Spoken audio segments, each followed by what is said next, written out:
And we're here. Hi, everybody. I sure hope you can see this show. I decided that the trade alert for Gold Bagel members was going to be so exclusive today that I made it exclusive only to me, and so only I can watch the show.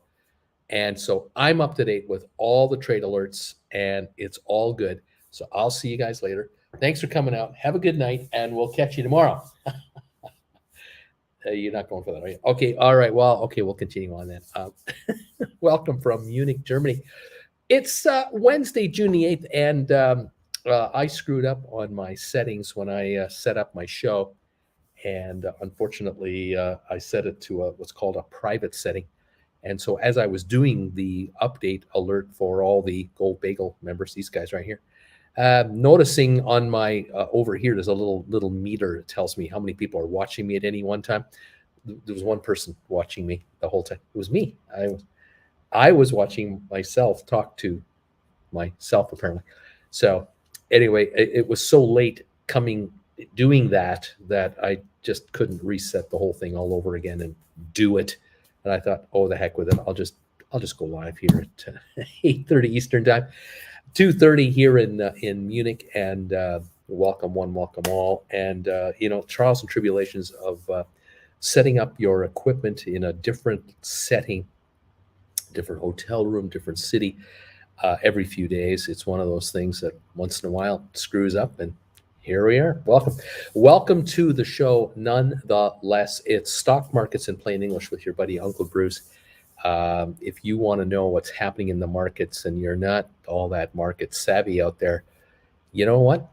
You found the place. If you are market savvy, you've still found the right place, because we talk about everything that's going on out there, and we try to understand how an event happening here could affect the markets over there, and so on and so on. And there's a lot of YouTube channels out there where you can follow the markets. Here, you can follow it in, I hope, plain English, and it's entertaining, enjoyable, a little more of a relaxed atmosphere. It's a low-tech show. I'll tell you that right now. No fancy graphics. Your buddy Uncle Bruce here is doing the best he can with what he's got on the road, and he's just flying from one place to another. He's actually training from one place to another on trains, but nonetheless, we're here. The markets are a little lower this morning, but not like terribly lower. I've got they got the Dow off 135, which is 0.4 of a percentage point. It's not even half a point. S&P down 14 points and NASDAQ down 33. So the NASDAQ is off 0.25%. I mean, really? That's it? That's your whole plan? 0.25% starting off today. That means we're going to have an up day today. I mean, we start with this, with a nothing burger on the beginning. We could have a good day today. So I'm just saying. I'm not guaranteeing it. But in my history, if the markets are wishy-washy at the beginning, one way or the other, it can go the opposite. We'll see how this works out. Now, we did gain 200 and something points yesterday, so that helped, the index and so on. We're up 264 points. And there wasn't a lot of good news yesterday to make the market go up. It's not like there was some fantastic developments. No, there was nothing. Yesterday was a quiet day for everybody because Europe was closed yesterday. It was a holiday. It was a holiday Monday on Monday, and so yesterday it was kind of a quiet day after the holiday Monday. Monday was really quiet, but we still had a gain anyway, I guess. There's a lot of money on the sidelines that wants to be invested, and a ton of cash is trying to figure out where to go, and it's not from any one person or any one area. It's not like, hedge funds are drowning in cash, they don't know what to do. We're talking about pension funds, mutual funds, hedge funds, private bankers, Wall Street people. I mean, there's just zillions of retail investors, a lot of you folks, who are cash heavy right now, because you've been selling off in this sell-off for the last few months, and cash has been raised and has not been put back to work yet because people don't know where to put the money to work to get the best return over the next 3 months, 6 months, 1 year, and so This money has to go to work. And so people are looking for evidence of a market bottom. They're looking for evidence of a trend, of an investment trend. They're looking for evidence maybe, this sector is going to go, this sector is not. So we're going to put our money in where it's going, where it's really happening, where profits are going to come, and so on. Now, lately, we've been hearing the last couple of weeks now, and yesterday, day before yesterday, we heard and saw how retailers are getting hammered. Retail stocks are getting kind of one by one facing the music. Read some interesting articles this morning about how at Target and Walmart and Costco, how these outfits were so worried about supply chain glitches screwing up their forecasts. This is a year ago. This is a long time ago. They were worried about having empty shelves at the wrong time. And what they did was their pockets are so deep, their credit is so good, that not only did they negotiate directly with their factories, their suppliers for goods around the world, they also arranged the charter of entire container ships. So like Costco and Walmart and Target, they were chartering their very own container ship, the whole ship, and every container on board these various ships, and there were more than one, were all product for just their businesses. And while the rest of, retail North America, there were some other, by the way, outfits did the same thing, but those are the big three. But many, many, many other retailers, regional, smaller, they don't have that kind of power to be able to charter an entire container ship to ship over, 3,000 containers in one ship at a time. I mean, just not there. How on earth do you handle something like that when it lands in Long Beach? You got 3,000 containers coming off the ship. Now they have to go onto the backs of rail cars or trucks to then be taken to distribution centers to be opened there, unloaded there, sorted there, resorted there, and then reshipped, probably by land, rail perhaps, to all the stores coast to coast. I mean, think about the logistics of like patio furniture or barbecues or Christmas decorations last year. Think about the logistics of getting every one of your stores in all probably 50 states stocked with just around the right amount of merchandise per store at a certain specific point in time after it arrives from a ship coming across an ocean in the middle of a pandemic. I mean, good God Almighty, it's incredible. So the mere fact that you can walk in at your leisure into a Costco, a Walmart, a Target, and go up and down the aisles and pick what you want, just to get it there, just to get that there, was an amazing feat of human ingenuity. Really is. And we take it for granted. We are so guilty of that. We just take it for granted that every store can do this.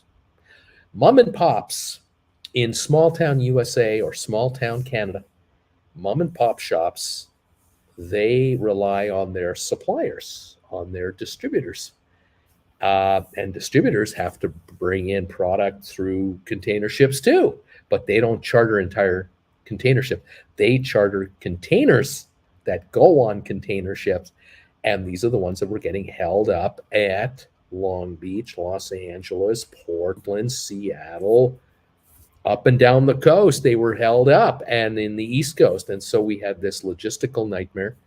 And you found that in certain retail locations, there were missing items. In certain retail places, there weren't.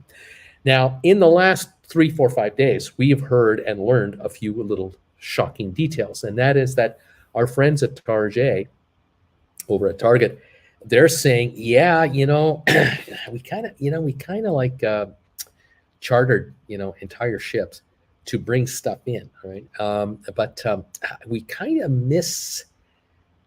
we misread the taste of our shoppers. So we've kind of misgauged and misguessed. It seems like we have a lot of stuff coming in right now, like barbecues and lawn furniture and stuff, but our customers are actually interested in more like luggage right now. They want luggage. They want clothing to buy to take on a vacation. Um, they want food items as always, and so we've got all this stuff that we've ordered in that has arrived and is stuffing our warehouse to the rafters, and we're now shipping it off to all our stores. The problem is our stores, as big as they are, we cannot stock inside a Target store everything we need for the next year. We can only stock in our Target stores. Think about this. Just think about it. This is June the 8th, okay? They're saying we can only stock in our stores across the entire country. How many hundreds are there? 1,000 or two. Enough merchandise for the next 3-4 months at a time. We turn over our merchandise all the time. And we have already ordered our back to school stuff for this year. We've already ordered our Halloween stuff for this year. We've already ordered everything for Christmas. It's already ordered. It's being made right now. We're arranging shipping of that. But last year, a year ago, 6 months ago, we were frantically figuring out what to bring in for June of 2022 and May and July and August, because we were thinking that our clients, our customers would want barbecues and lawn chairs and volleyball sets and badminton sets and stuff for summer, stuff for summer. We figured they also would want appliances. We figured they would want kitchen stuff, like mix masters and toaster ovens and microwaves. And so we ordered all that stuff because, they need this stuff. We thought they needed this stuff now. No, they don't need this stuff now. What Americans want, what Canadians want right now is they want to get out of the house and they want to do what Bruce and Jennifer are doing. They want to grab a couple of suitcases and they want to travel. They want to get away from the prison of home that they've been stuck in for, in some cases, over 2 years. And so they're not buying a barbecue right now. They're not buying a patio furniture set right now. They're not buying a new dishwasher. No. There's another problem that the customers of Target are having, and Walmart and Costco and everybody else. The other problem is that these folks are seeing inflation take hold, and they're noticing that, oh my God, my cost of living has gone up.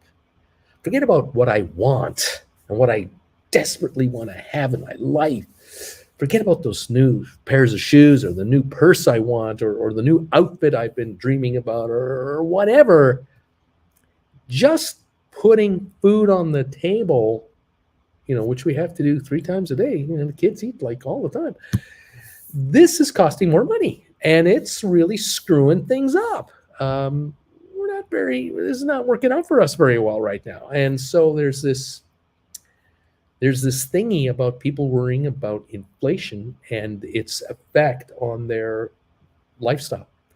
That is making people hold back about the things they really would love to have.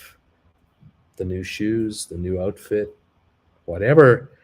There's that too. So we got a couple of things going on here all at the same time. And the Target guys, the guys at Target, misread it. They mistimed it. They misdone, and it's at Kohl's, it's at Walmart, it's at Macy's, Costco, Sam's Club, all the big retailers, all of them, every one of them across the board. You're going to hear from every one of them in the next few days, next few weeks, down the road. They're all going to talk about Uh, supply chain logistical problems, which means we got a whole bunch of this, but we need a whole bunch of that, and we don't have a bunch of that. We got a whole bunch of this, and guess what we're going to do? We're going to have a sale.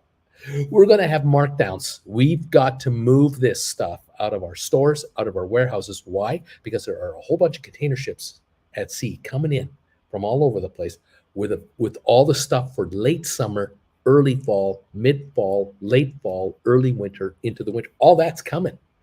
And what we have now is not moving. And we got to move it. There's a way we can move it. In America, we figured out how to move stuff. In Canada and America, we know something that's called having a sale, having an event, couponing, whatever we got to do. We also have another way of moving merchandise that we can't move. We sell it.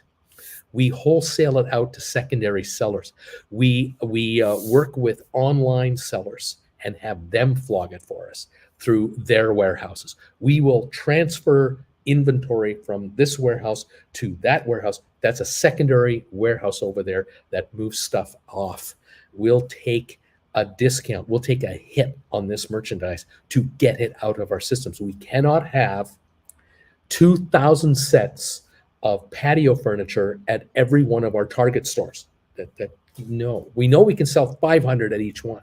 We thought we could sell 2,000 at each one. Now it looks like we can sell 500 at full price. If we mark them down 15, 20%, we could probably move 750 of them. If we mark them off by 25, 30%, we could probably move 1,000 to 1,100 of them. But we got to move 2,000 per store. I'm just using a generic example is what I'm talking about.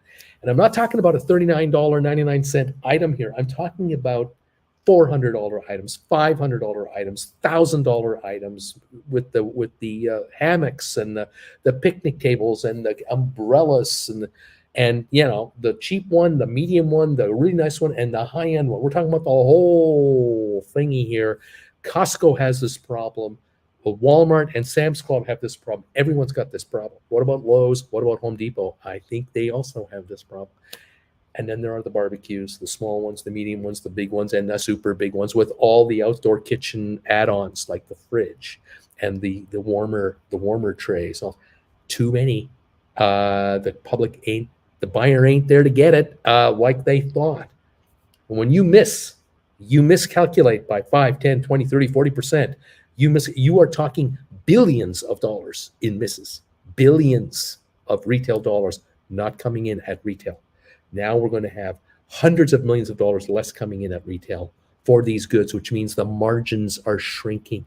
In the meantime, the folks moving this stuff, storing this stuff, unstoring this stuff to deliver it to your locations, unpacking it at your locations, delivering it from your store to the clients at their houses, all these folks are getting more money per hour than they were a year ago, than the year before that, than the year before that, substantially more. And so your costs have gone up for labor. Your cost of power has gone up. How much is electricity now on your electric bill? Well, just think about a Target store. A Target in Arizona, where it's 110 outside, has to be air conditioned. Just think about the electric bill at the Target store, at your favorite Costco, at your Sam's Club, your Walmart. The cost of operating these centers has just gone sky high as well. So the labor and now that, and you're not getting as much money for your merchandise. We're talking pressure from every angle here. Wall Street is watching very, very carefully, closely on this whole thing. And now the talk is, what if the possibility happens that as interest rates keep raising, get jacked up, that more Americans will back off on home purchases. They'll back off on home renovation projects. They'll back off on big ticket purchases. Televisions won't be purchased in the same quantity. Remember, the Super Bowl comes up next year, February. This is June, right? This Christmas, this fall, we have the beginning of the television season. Netflix comes out with all their new shows. TV sales are supposed to rise in August, September, October, and then there's Christmas. And then there's a Super Bowl. That means there's a TV run, always a 4 or 5 month TV run. Americans are holding back. They're going, I don't know if I want to do that. The TV's $50 higher this year. And a friend of mine told me about a friend of theirs who got laid off. You hear that talk start to permeate, watch out. And now all of a sudden, you can't give your stuff away at retail. You're going to have to go deep into margins. There are no serious margins in televisions. It's not like, the $800 TV that you buy at Costco. Costco doesn't make $700 profit on an $800 television. They'd be lucky to make $100 profit on an $800 TV. There's $700 in cost. They can't discount to $650. They lose money on every TV they sell. They're canceling orders. These retailers, they're trying to kill orders. They're trying to delay. They're paying penalty fees, fines to not take merchandise. They are backing off. But if they're backing off on bringing it in, that means they're going to sell less. And if they're selling less, they're not going to need as many employees. And if they don't need as many employees, layoffs. And there's the beginning of the turn down, the slowdown. 1 second, everybody. I've just noticed my power is not on. I've got to double check on the power. Make sure everything is A-O-N-K. Not sure. I'm going to take a look from the side over here. I do see it. We have power. Okay. All right. Here's a thing about a little thing about traveling. When you're in a new hotel room every 4, 5, or 6 days, and you're in another country that, you're in Germany, it's different over here. Not only are the plugs different, we have adapters for that. That's the easy part. But inside hotel rooms, you have power switches that will cut the power off. And sometimes you'll turn a light off or something, and you think you're just turning off a light. No, you've just turned off the lights and all the power inside the room.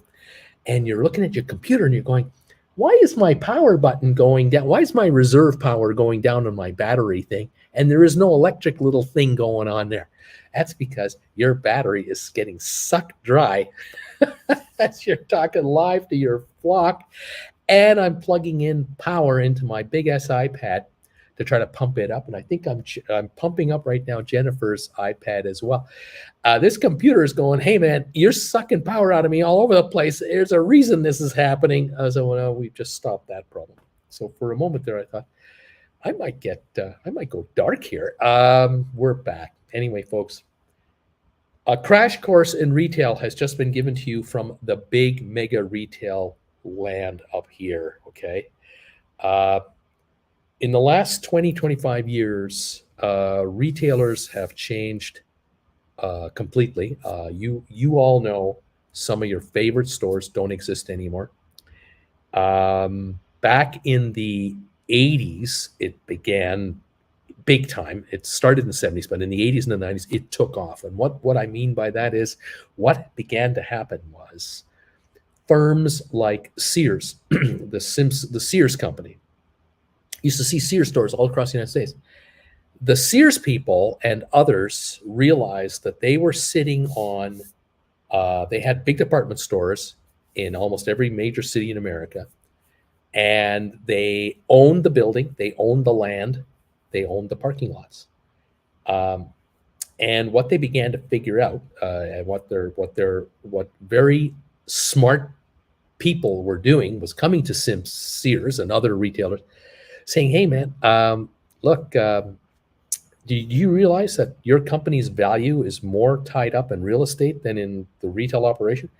And Sears was saying, yeah, we kind of need money to promote our line of goods, and we want advertising, and want to advertise, want to grow, we want to keep building new centers, but we just don't have the money to buy these.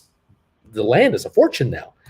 And so these thrifty, smart bankers were saying, well, why don't you just sell your land that your stores are sitting on, sell the building that your store is in, and then turn around and lease it back and become a renter rather than an owner. And then the owner of the real estate, they have to keep the potholes in the parking lot okay. They have to fix that. They have to paint the lines. They have to have the snow removal. You're just a renter, you see. And as part of your lease, you're negotiating with your landlord the maintenance of the outside of the building. And you're just a retailer now. And if you find that in 10 or 15 years, the store location doesn't work for you, you can just close down this shop and not have to worry about trying to sell an abandoned Sears store to somebody else. That's not your problem anymore. And Sears, again, just I'm not picking on them, but I'm just making an example, giving an example. They did the math and went, oh my God, we've got billions of dollars of real estate that we are sitting on. Now, what they weren't doing was what they were thinking about at McDonald's. If you watch the movie called The Founder with the real Batman, Michael Keaton, because Michael Keaton was Batman. If you watch The Founder, you'll remember a scene in that movie where Michael Keaton was trying to franchise McDonald's, and he had franchised 200 of them, and he was getting 2% royalties, and he was still losing money. He wasn't making any money for himself because the 2% royalty wasn't covering all of his expenses. And he went to the bank to try to borrow some more cash to build out and grow his business. And the bank wouldn't lend him any money because he had nothing. And they went, you don't own anything. He said, what do you mean? I franchised 240 McDonald's. And another gentleman in the cubicle over, he was negotiating a loan with a banker, and he had overheard this discussion. After Michael Keaton left the bank in total frustration, this gentleman came up to him and said, "Excuse me, sir, I couldn't help but overhear." And it was Ray Kroc, the guy who Michael Keaton played, Ray Kroc. Wasn't very happy of having been overheard, but turns out that this young man saved him and said, "Look, you don't understand something. You're not in the restaurant business. You can't make money in the restaurant business, but you can make money in the real estate business, and you really should be in the real estate business." And that's when he explained to Mr. Kroc, what you do, sir, is you buy the land that the McDonald's sits on. You build the building, the restaurant, on that land, and then you sell a franchise to a franchisee who can be kicked out of there at any time by you, the landlord. And they pay you a rent for the land and the building and a royalty. And the royalty covers all your admin fees and expenses and all that. But the land appreciation, because there's instant land appreciation value, because as soon as you put a working restaurant on a piece of raw land, that raw land is worth a lot more money than what you paid for it. And he's going, oh my God, I'm buying these things for $10,000 and I'm putting a $20,000 restaurant on it. It's a $30,000 investment, and I'm selling a franchise for 30 grand, 40 grand, 20 grand, whatever it is, and I'm getting a royalty. And as soon as that restaurant's up and running, the land and the building is worth $150,000. I'm only into it for 30 grand. Oh, I'm in the real estate business. And so McDonald's became one of the largest real estate companies on the planet because it owns its land and buildings. Sears was in the same sort of situation, but they didn't quite get it.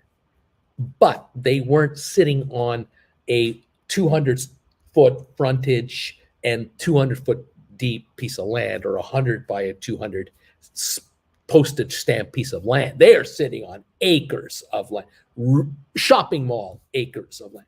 So what did they do? Sears began to sell their property to the owners of these shopping malls, which were backed by Wall Street. Wall Street began to back huge shopping mall operation corporations because Wall Street loved the idea of having Sears and Macy's and J.C. Penney and 500 other stores inside these massive shopping centers, or 200 stores, whatever the number is. That became the multi-layer business of retail. And Sears, unfortunately, they made these moves. They brought in cash. They kept expanding out, but eventually Sears ran into a problem, and the problem was called Walmart, and it was called discount pricing, Costco. And Sears could not compete with the big box retailers that brought in product at super cheap prices. And Sears was your everything store. You bought your lawnmower in the summer. You bought your snowblower in the winter. You bought your barbecue stuff. You bought your tools. You got your clothes. You got for the kids. You bought your TVs. You bought your VCRs. You bought everything at Sears. You went and bought travel vacations from Sears Travel. You had a credit card from Sears. You had it all, but Sears owned nothing. Sears sold off their credit card division. They sold off their real estate, and they ended up being just a retailer that was trying to be everything to everybody, which worked perfectly in the 40s, the 50s, the 60s, the 70s, the 80s, and the 90s. It worked perfectly until then. But then after that, the specialty big box boys came to town, and the Costco's and the super Walmarts annihilated them and annihilated many of the, if not all of J.C. Penney's. Kmart, goodbye. SS Kresge and Company, all your favorites, gone. Sears had no real estate to bank on anymore. Sears had no real estate with which to survive on. It had some at the end, but very little. Even the Sears Tower in Chicago was no longer the Sears Tower. And so there you have the changes in retail over the years. Today, you've got Target.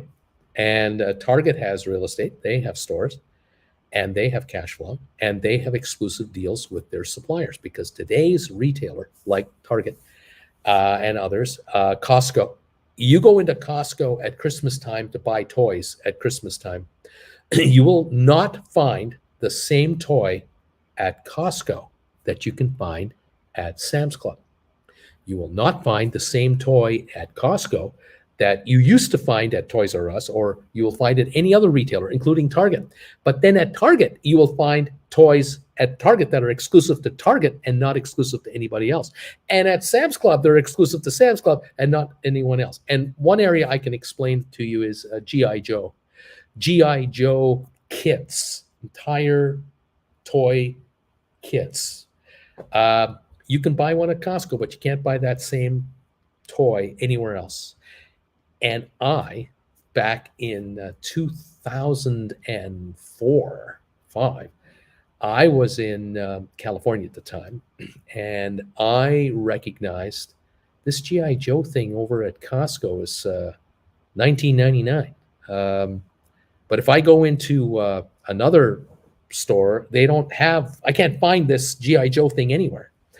So if I buy one of these G.I. Joes at Costco, take it home, take a bunch of photos of it, the front, the back, the side, and then I list it on eBay as an exclusive, G.I. Joe thing, and I describe all about it. I have a long description of what this is, and I offer this toy internationally, not just in the US, but I'll send this anywhere in the world.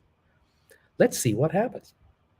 And I was getting orders for these Costco 1995 toys from everywhere, including like the United Kingdom and Germany. And I found out very quickly that the people that were ordering this item from me were G.I. Joe collectors.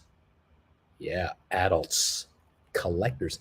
They wanted one, and they weren't going to open it. Just like Jerry Seinfeld and George Costanza on the show. Don't play with the toy. Remember the movie The Virgin?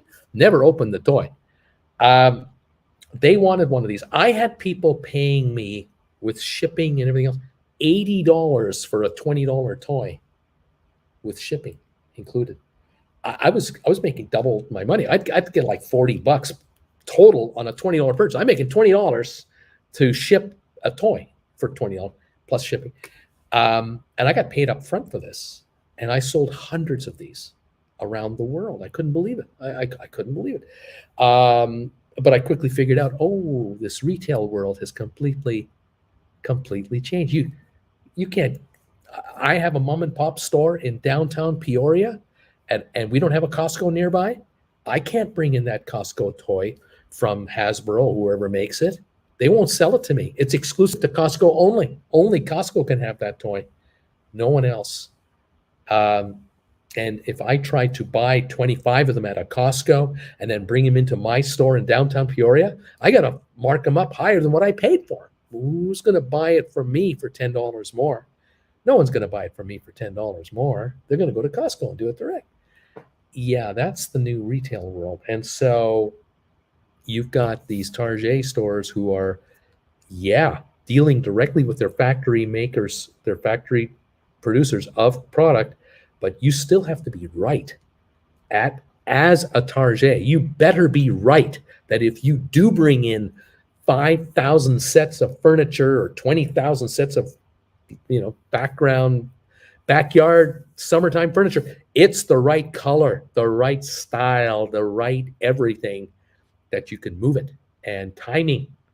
And in the middle of a pandemic or the end of a pandemic or the beginning of a recession or the beginning of a high interest rate environment or an out of control inflation environment, you better be really right, because there are other factors now that are screwing you up that might just blow it all. Even though you can bring in a patio furniture set that you can retail for $500 at your Target store, you can get that built for you, packaged, shipped in a container, delivered to Long Beach, and ultimately in the warehouse just 100 miles away from these 25 Target stores. You can get that thing all over there for like $100, and you're retailing it for $500. The margins are phenomenal. When you're right, it's good. But when you're wrong, it's bad. Because now you've brought something in for 100, you can't even get 100 for it, or you might be lucky to get 199, and you still got the store expenses. Because hey, sure, your lawn set cost you $100 to bring in from wherever you built it. No American jobs were created here, by the way. The only American jobs are the shipping jobs within the U.S. Everything else is overseas. You bring that thing into the store, and that store is supposed to bring in $499.99 for that dang thing many times over, and you can't get $499.99. You can't get $399.99. Now you're bringing in $299.99. Oh yeah, you made $200 profit on that thing. Oh sure you did.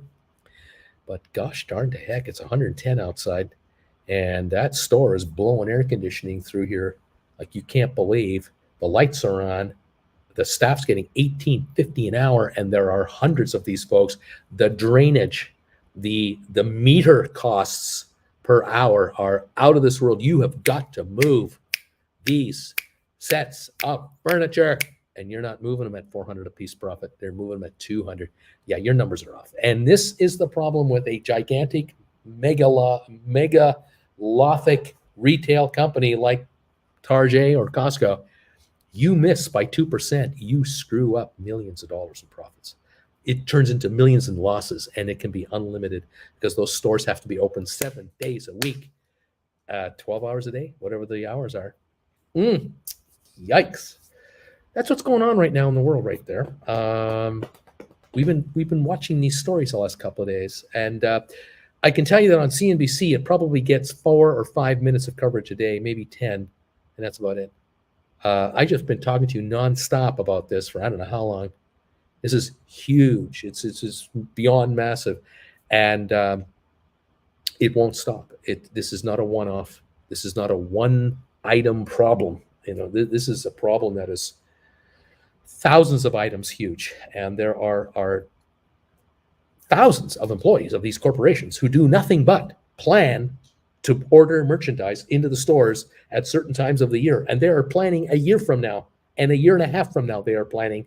And then there are those who are planning the new store locations we're opening up, and they're dealing with contractors and the signage guys and the flooring guys.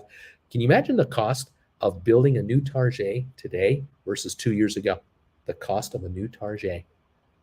You've heard about the real estate horror stories, people trying to get an addition put on their house, and the costs have gone up 30, 40, 50% because of goods, supply chain issues. Target, same thing. Front door to a Target is much more expensive than it used to be.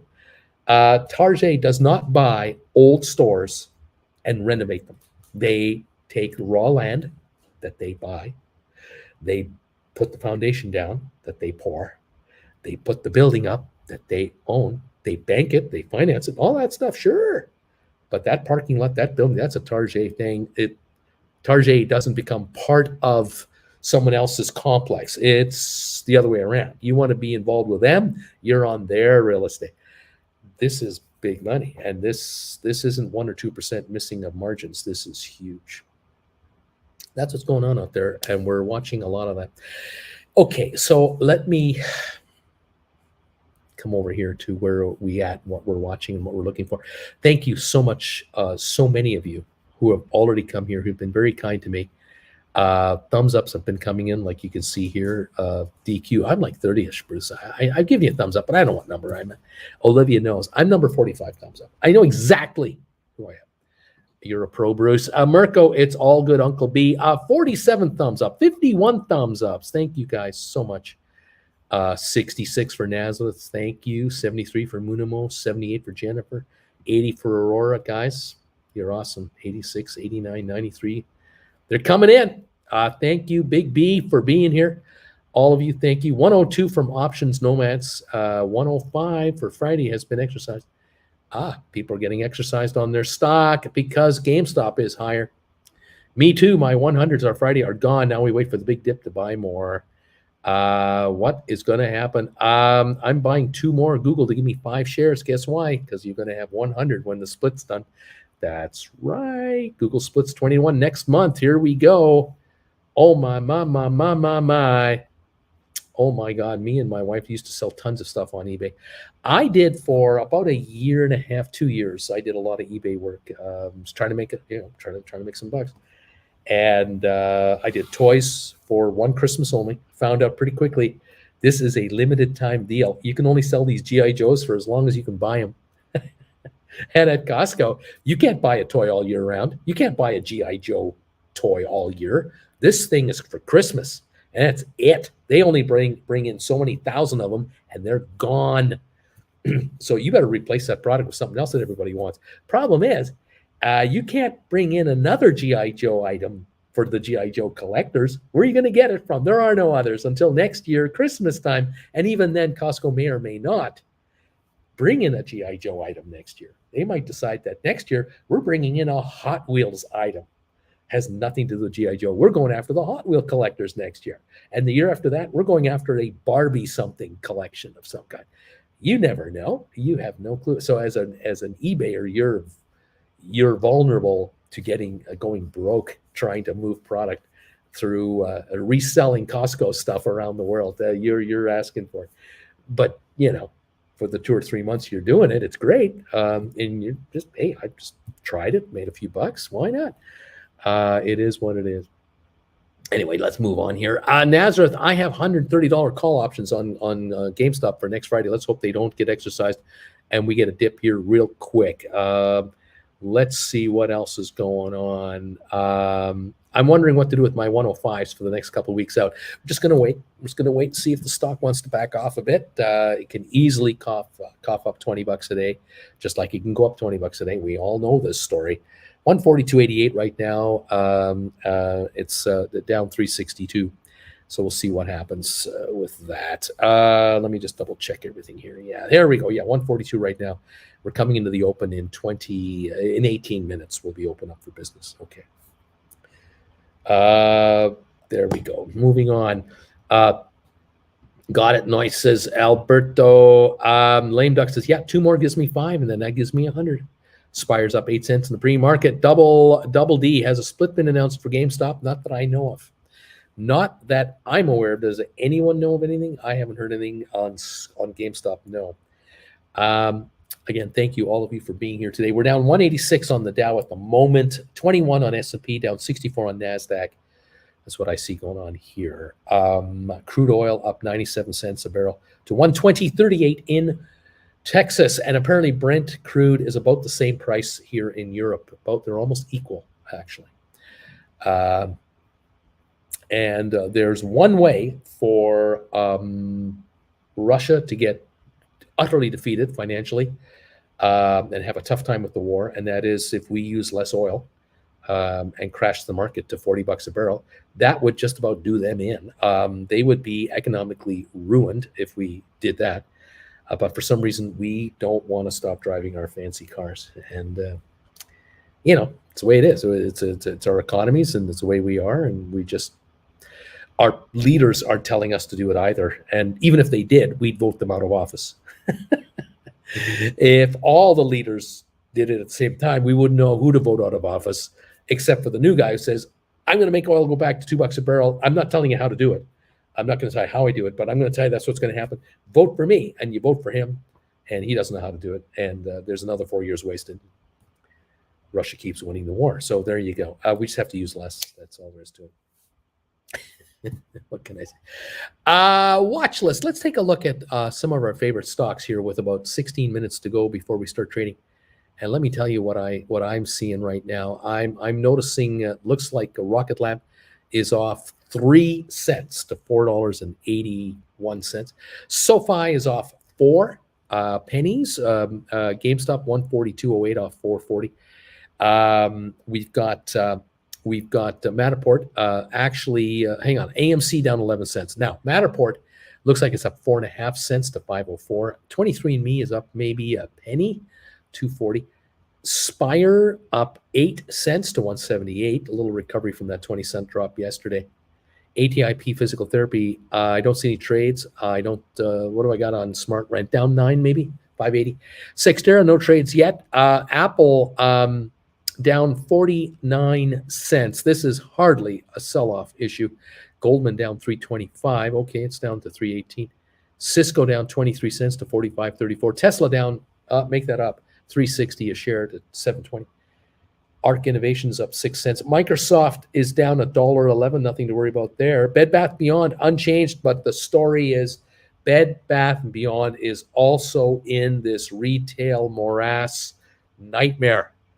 They are into a retail nightmare. They got too much of the wrong stuff in their stores and warehouses. Not enough of what the customer actually wants to buy right now, and they are scrambling to offload stuff they don't want. There's a real problem here. Retailer against retailer to get your money, and you guys aren't all that interested in buying this stuff right now, so it's going to be offered on sale. Pfizer down 17 cents to 53.80. Hewlett Packard down 12 to 39.24.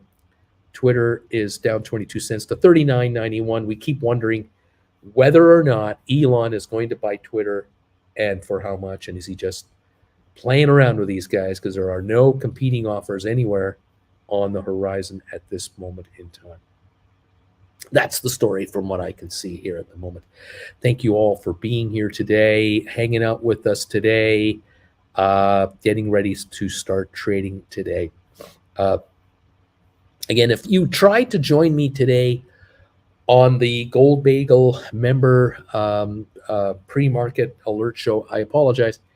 We were not able to get it going properly. I screwed up, completely screwed up on how I set up my settings today on YouTube. Was not able to get that show to work properly. I was into it for about 7 or 8 minutes when I realized there was only one guy watching me, the best guy I know. It's me, no one else. And I thought, well, Bruce, you screwed that up pretty good. And we're only down to about 12, 14 minutes before we start the show anyway. So I guess we won't do one today. So that's how that worked out. So I did do one, but no one saw it.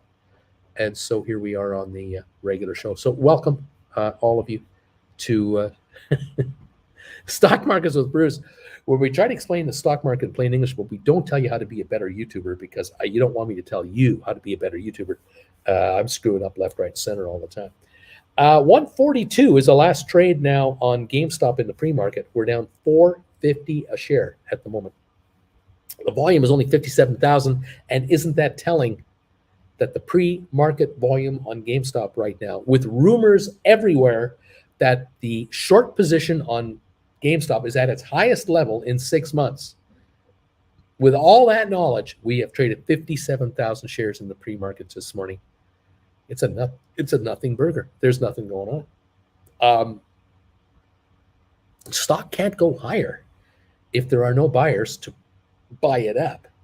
It can only go lower.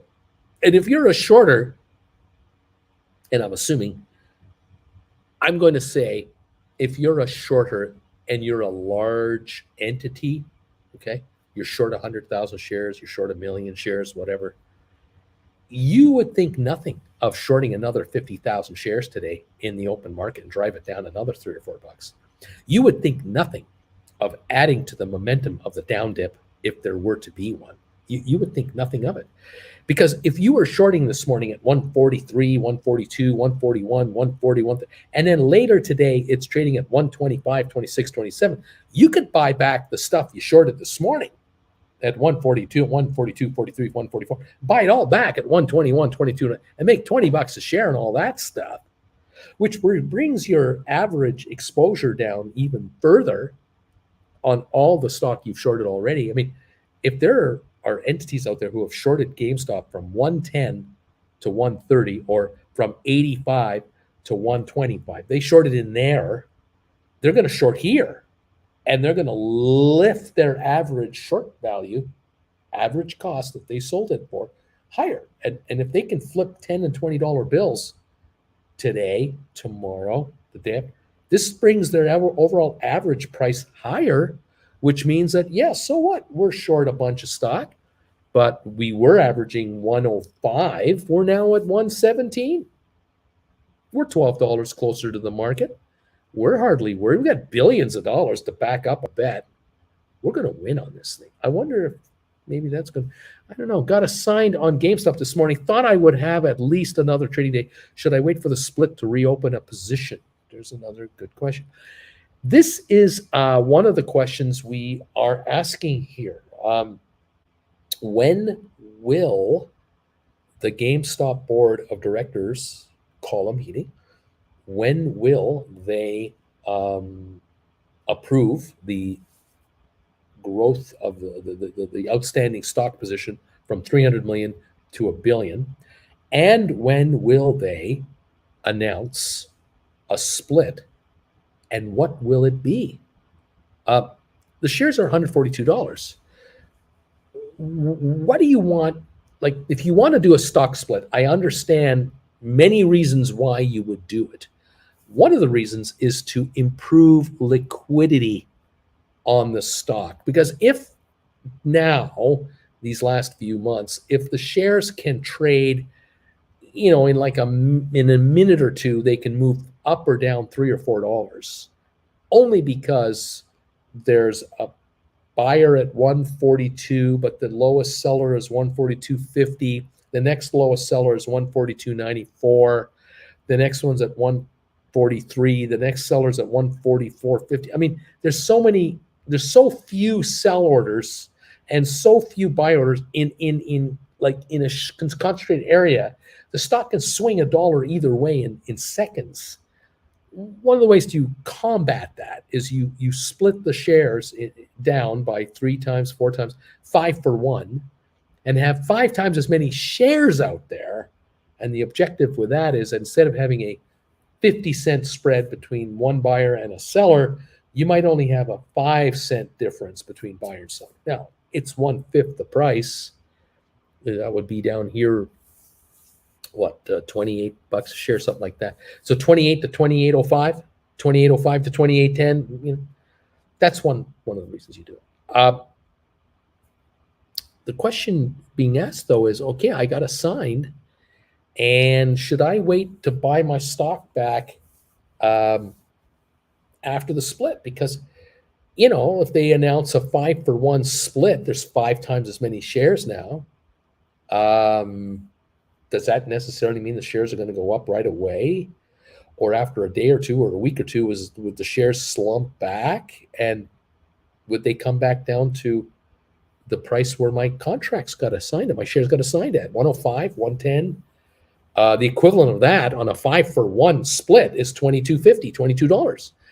$22 times 5 shares is $110. So, will they go from 28 to 22? Could they go from 28 to 18? Well, that would bring the stock down to $90 a share. You see, this is what we're wondering. Double D. I was wondering the same. Buy GameStop now or wait for the split announcement. Maybe the price will come down. Or if they announce a 5 for 1, could that make the stock go up in the meantime to 160, 170 in anticipation of the split? Just like Amazon kind of moved up.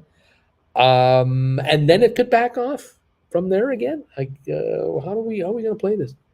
That's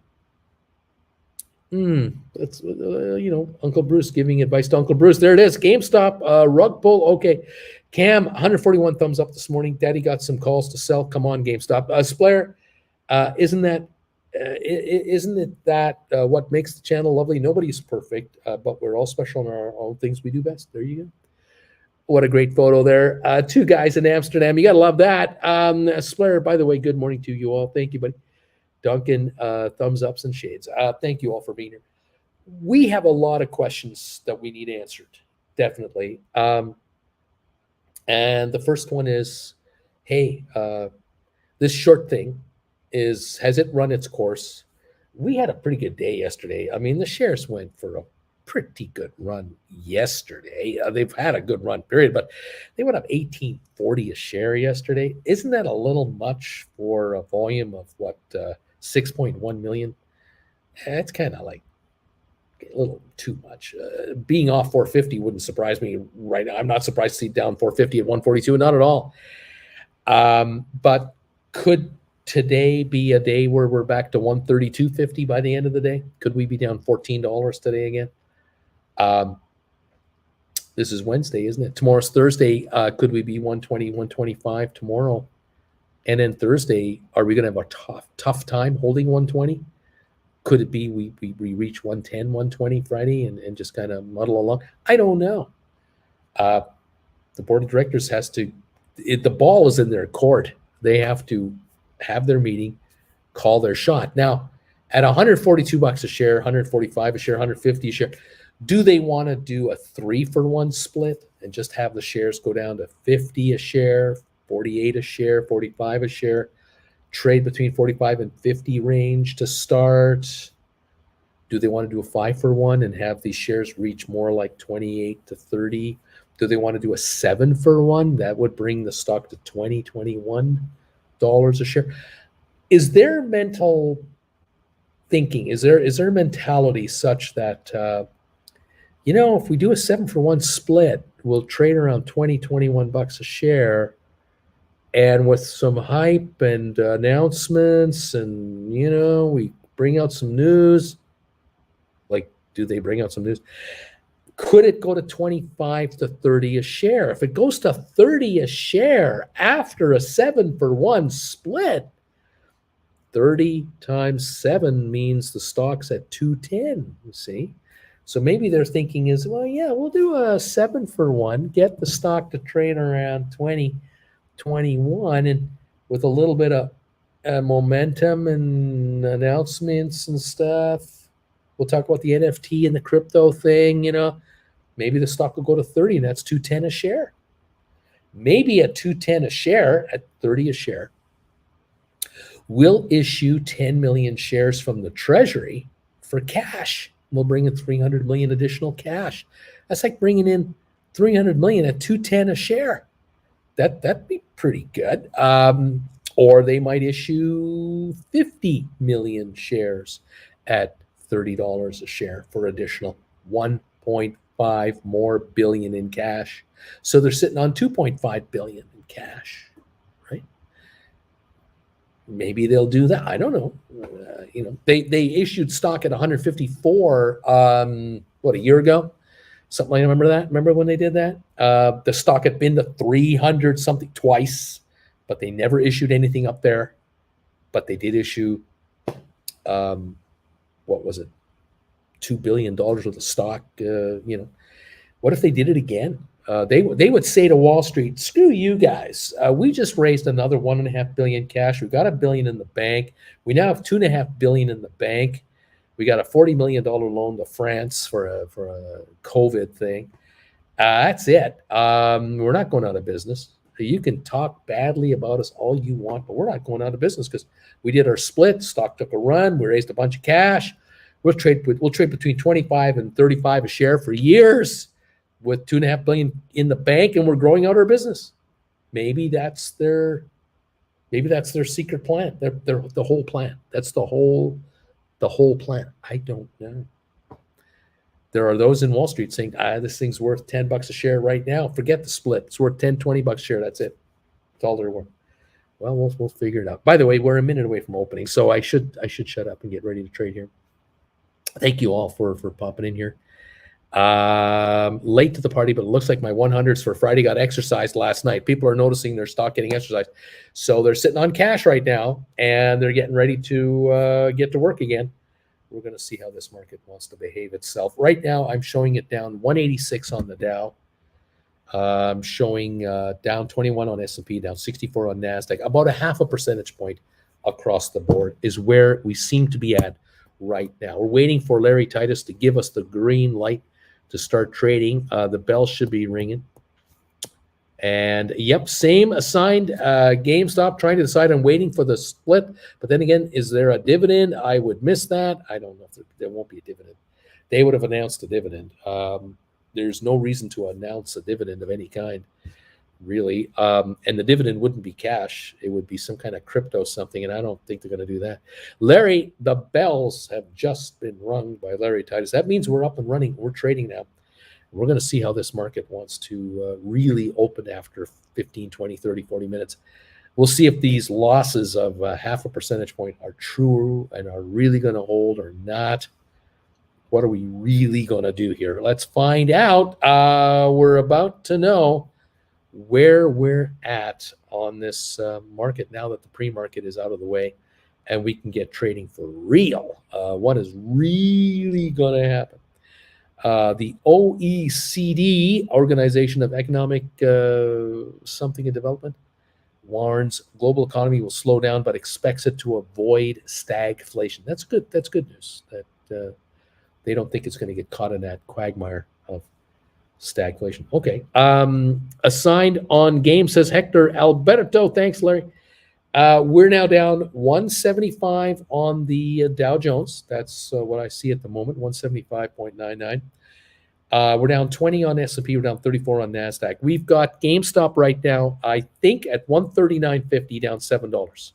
I think that's where it's at. I'm trying to get my iPad to confirm, and there it goes. 139.37, down 713 on GameStop right now. We're down 213 on the Dow, down 24.5 on S&P, 51 to 52 on NASDAQ.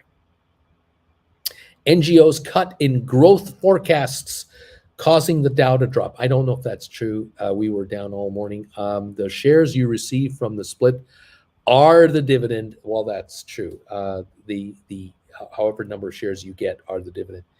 I guess that's how they're doing it. Well, let's see. What else is happening? Scott's Miracle Grow stock drops on weak guidance. People aren't planting gardens. They want to go traveling. That's interesting. Let's see. Intel down early. Not sure why, says FL. We're down 226 on the Dow. We're up 3 pennies on Matterport. We're down 8 on SmartRent. We're up 2 cents on SoFi. We're up 4 cents on Spire. We're down 468 now on GameStop at 141.64. We have recovered a little bit from the low this morning of 138.40 on GameStop, but it is at the moment again now 140.96, down 554. So we're definitely down on GameStop. The question is, how low will the initial run go down? AMC's down 1 penny, ATIP down 1.5 cents, Rocket Lab down 7 cents, Cyxtera is up 11, ME is down 3 pennies right now. That's where we're at on this market. Pfizer is up 45 cents. HPQ, Hewlett Packard, down 70 to 38.66. Twitter down 12 cents to $40 and 1 penny. Home Depot down 4.22. Nick in Blythe, got to be smiling right now. Nick has got to be smiling. His Home Depot that he is short is backing off. The question is, will it back off enough for Nick to pull a profit out of here? Right now down just about $4. Robinhood 8.53, down 19. Vanek Vectors, the ETF at 240.81, down $3. IBM down $1.18. Microsoft down $1.30. Apple up 14 cents. Goldman Sachs is down $4 to 317. Cisco down 44 cents. Facebook up $1.11 to 196. Amazon down 94 cents to 122. Tesla up 337 a share to 720. Google down $7.23 to 23.37. Royal Caribbean down $1.65. Target down $2.31. JP Morgan down $1.40. Costco down 62. Walmart down 94. Retailers are getting hit. Disney 107 down 58 cents. American Airlines down 26 cents. 16.43. Netflix under 200. 198.89. Moderna up 444 on good news this morning on their drug. 149.47 right now. That's where we're at right at the moment. Down 226 on the Dow, with GameStop at 141.95, just around 142 a share at the moment, down 425. Splur, I think it was XRP with a coin dividend of another coin. And actually, that was in Germany, not legally. So a lot of people were angry that they didn't receive anything. But I'm not sure about this thing. And at GameStop was a rumor with an NFT dividend, I think. FL 4% down on Intel right now. Americo, I think they said nothing about a split at GameStop, did they? Or about a dividend either. Just fold your arms, everybody. Stay calm. Don't do anything in some kind of panic. Yeah, just sit back. The stock's backing off a bit here. No split announced, no dividend announced, no nothing announced at the moment. Mirko, you are not missing anything right now. There you go. 199 drop on the Dow at the moment. That's 0.63 of a percentage point. The S&P is off 21. NASDAQ off 26. NASDAQ actually is improving. It's down a quarter of a point. It's coming on a bit. But the others are kind of quiet at the moment. Okay. SoFi up 9 cents to 6.95. Smart Rent down a quarter now, 5.65. Matterport up 16 cents to 5.16. Spire up 9.5 cents. That's almost half the loss from yesterday. 179.50. 141.80 on GameStop. AMC up 32 now. That just turned around on AMC. ATIP up 4. Rocket Lab down 3, only 3. Sextera up 37 to 14.70. ME up 3 to 242 right now. Those are some of our former SPACs right there. Dow's off 226 right now on this morning's opening run. And GameStop 141.54, just about $5 off to start the day. All right. A Coyote, yep, fold those arms, watch the option chain. Ain't no thing going on here. Picnos needed to drop a lot. Might as well log for the day. See you later. And LL, I'm 163 on the thumbs ups meter. Well, the key now is if you've been exercised on your stock, you received your exercise price, 100, 105, 110, plus your premium that you got. You get to keep that now, whatever that was, $5, $8, 10, 12. Add the two together. That's how much you were paid for your GameStop. Now, the shares are down $4.90 at the moment. They're $5 lower than where they were. So the difference between what you got paid out and where the shares are is the difference between getting in again and writing again. And when. And the key now is, will the shares back off today, tomorrow, Friday, Monday, Tuesday, Wednesday, next week? Is in the next few days a drop coming that will bring you a lot closer to where you got, quote, taken out at, so you get back in if you want back in. Now, a number of you have had it happen before where you got taken out. The shares went way up, 200. Then they backed off, and you guys were just doing this going, oh, I see what he's saying. He's saying, just fold your arms and wait for the stock to come back to me. And they did. And then they went past you. And some of you didn't buy them back. You went, oh, wait. I could buy them at 118 because that's what I got, when you factor everything in. But they're trading at 114. Then they were trading at 108. They're trading at 102. And you're thinking, well, why would I buy at 118 when I can buy them for less than what I got taken out at? Not only that, I can not only buy them for less, I can buy more of them than before because they're cheaper. Or I replace what I got taken out with what I replace those shares and keep the change, as it were. There's that. Now, the other option, the other strategy is you let it come down, buy in the money calls that are next year in the money calls. They might be 80s. You might buy 70s. It's a question of, can you buy an in-the-money call on GameStop low enough with respect to how much premium you're paying over the book value? Can you score a GameStop contract down the road where instead of spending $110 for the stock or $100, or you're spending $4,000 on an option, $5,000 on an option. Can you, in theory, buy 2 options for every share you were going to buy? And ultimately, you were going to buy, let's say you were going to buy 300 shares back, but you now buy 6 contracts instead. And now you write 6 contracts at a time instead of writing 3 at a time. Poor man covered calls. That's a thought. 139.89 right now on GameStop. 139.89. We're going back down again. So you might decide, yeah, I might do that. But in the meantime, I got this cash for GameStop. I got bought out. I got 110 a share. I got 120 a share. I got 10, 11, 12 grand. I got 24 grand. I got 36,000. Whatever it is you've got. What do you do now? Do you try to get the GameStop back, hopefully in a day or 2 or 3, or do you sit back and say, you know what I might do? I might actually buy poor man covered calls in Apple.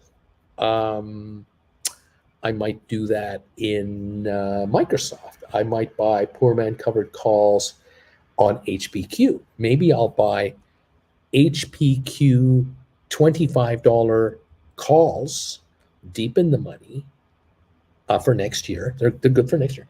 And I'm going to write HPQ calls right now because I got 12 grand sitting here, 10 grand, 11 grand. I can get my hands on HPQ calls for maybe $1,500 a piece, $1,600. What if I buy 7, 8, 10 of those and write 7, 8, or 10 contracts on HPQ for the next couple of weeks while I'm waiting for GameStop to back off?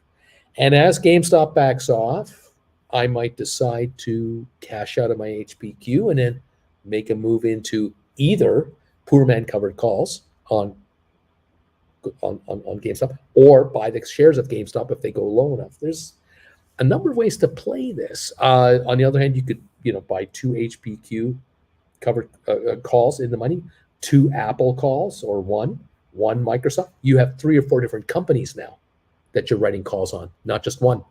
So you're writing 1 here, 2 here, 1 here, 2 here.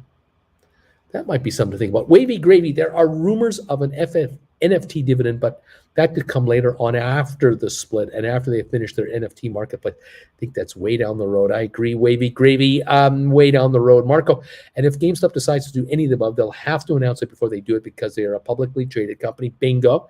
Tiff, Uncle Bruce, well, now I'm sad that my HPW stink ask yesterday didn't hit. I guess I should wait for a bit of recovery before I sell again. Well, you just, watch this Dow. If the Dow recovers later today, you know how this works. HPQ could well be up later today. This is never over when it's over. So, yeah, keep an eye on it. We'll see. Just, one moment at a time. It's always just rumor, says Coyote. Common SoFly. Come on, baby. Let's go. Who cares, says Uncle Bruce and all. When does it make sense to roll early? I have cover calls expiring on July 15th. But I'm in the money pretty deep, $15. I'm guessing rolling early makes sense. You could always look to roll early. You were saying you have, which ones do you have? I don't know which ones. You got 715, 15 in the money. So I'm assuming then, what do you got? 125s, 120s? I'm not 100% sure. Look, if you can do a rollover that is profitable for you, gives you more cash, even a higher strike price, take a look at it. Yeah, take a look. There's nothing wrong with that. But I don't want you to go 6 months down the road. I don't want you to go that far out.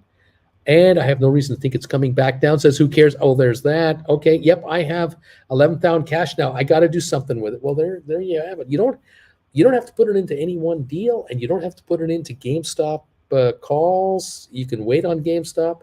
You can look at scoring Pfizer shares. You could buy a couple hundred Pfizer, right? Calls on Pfizer, or you could buy, like I said, if you can get $1,500 calls on HPQ, you're going to buy 6, we'll run you 9 grand, 7 run you 7 for 10,500. You can buy 7 calls and write 7 calls. HPQ, you might be looking at writing maybe $40 calls that are 2-3 weeks out. If you can bring in, I don't know what you'd bring in. I don't know the numbers, but you bring in $1 a contract times 7 contracts, $700. You bring in $700.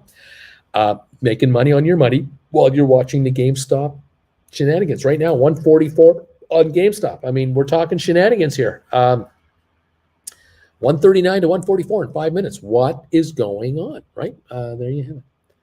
Coyote, who cares? If you don't think it's going to go down, you don't want to buy it back soonish or wait early till next week. $15 in the money on GameStop isn't that deep. Can be out of the money in 2 hours. That's right. Available. Did you get exercise? H. Gregory. So, Uncle Bruce, I love poor man cover calls. My problem was the long call I bought for Apple, I bought in January when the stock was 160. So I bought a June 17, 145, backed up to the current prices, and long call is only worth a few bucks.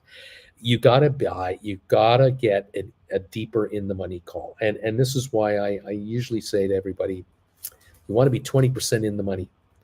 Definitely in the money, minimum 20%. So right now, the Apple shares are trading at what, 150 or so, 120s. You got to buy 120s. You can't buy 140s. I know you can, and you can write on them, but no, buy 120s to give you $30 of protection. Buy 110s if you can afford them. But if you did buy 120s on Apple, they're going to run 3,000, 3,200, 33, something in that 3,300 range. Rather than spending 15 grand on 100 shares, you're paying 3,300 to get 100 shares of control to write a call. So with 11 grand or 12 grand from Apple, from GameStop, you can get what, 4 of these almost, 3 or 4, and you can write 3-4 Apple contracts. What's wrong with writing Apple 152s, 155s for 2 or 3 weeks out and bringing in some money? Nothing is wrong with this. Yes, sir, says Vilbus. H. Gregory, how can I prevent this? Buying time buying my long call better when the stock is cheaper. Again, you have to stay on top of your trades, and you have to kind of keep a ledger on how you're doing. If you do buy a deep in the money call and you start writing calls against it, you've got to keep score about, okay, well, I paid $3 grand for this call or 3,500. And then I did a trade, I wrote a call, and then I bought it back, and I made $250 on it in 7 days or 6 days or 9 days. Then I wrote another call, and I made this much. And then I did. So now I brought in $800 against my $3,200 call. I'm into this call for $2,400 now. That's really where I'm at. Is it time to sell the call and buy another call deeper in the money or further out in time, or do I just stay where I'm at? Obviously, if you buy a deep in the money call and your stock goes up $15 a share in like a month, your deep in the money call is up $1,500 a pop, isn't it? You're in the money already. You're now even more in the money.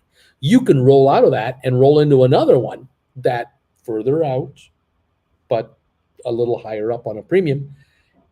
And maybe you can get more of them, or you have just as many as before, and you keep writing.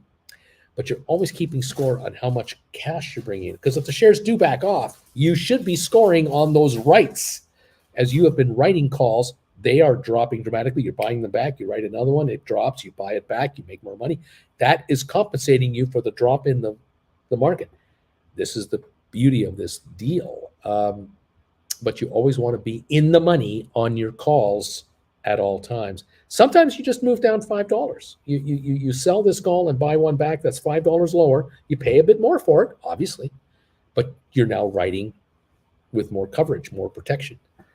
This is something you have to consider in the poor man covered call department. That's what you have to decide. All right. I think it's spelled come on SoFi, my mistake. Scully, the only thing that has been officially announced is that GameStop intends to do a stock split and that the split will be done via a dividend, nothing further than that. Correct. Nothing else has been said at all.